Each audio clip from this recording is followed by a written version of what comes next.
Just grabbing a little video footage here for today. The power of being off on a Tuesday. Everybody's at work. I'm on a walk.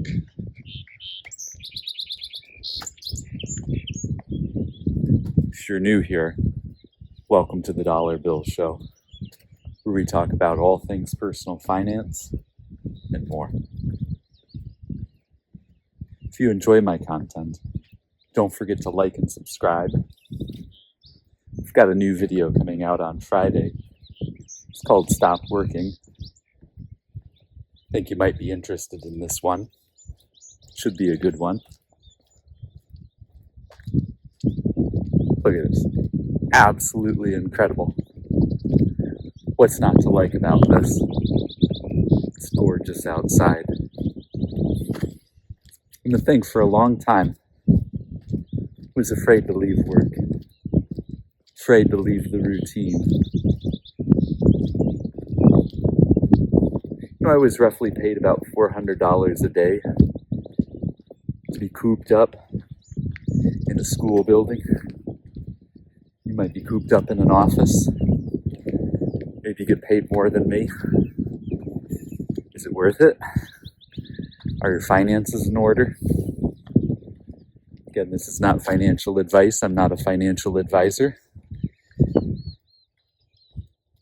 But please, if you are ready to retire and you've sat down with somebody, talked to a CPA, crunched your numbers, and you're ready to go, please, by all means, go if you can.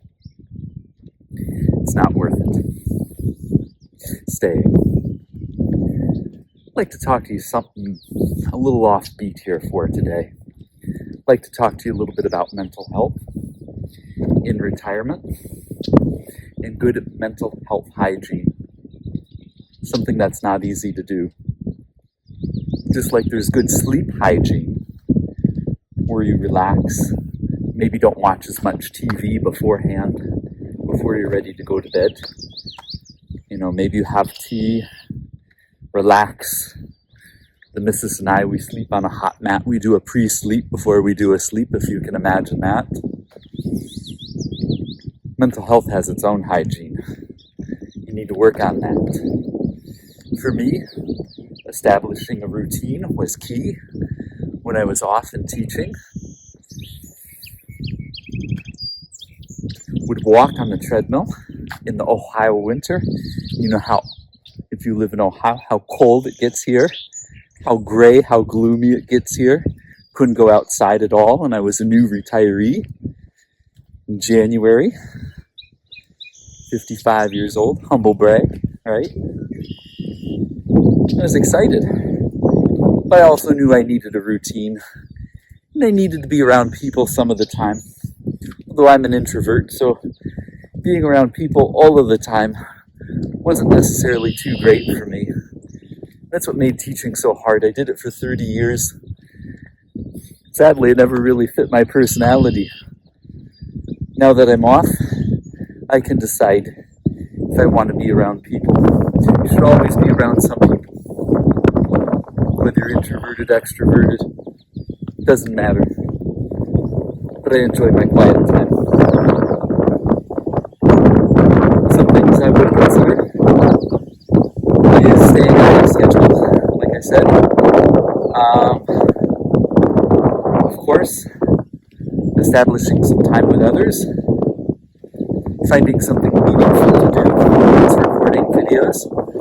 Maybe it's listening to great videos while you're doing a little bit of meal prep. That's something I got into, is I make sure I always have dinner ready for the missus when she comes home. I'm responsible for the cooking, the cleaning, the shopping, the prepping, the bill pay, that sort of thing. I don't mind it. It's really a good life.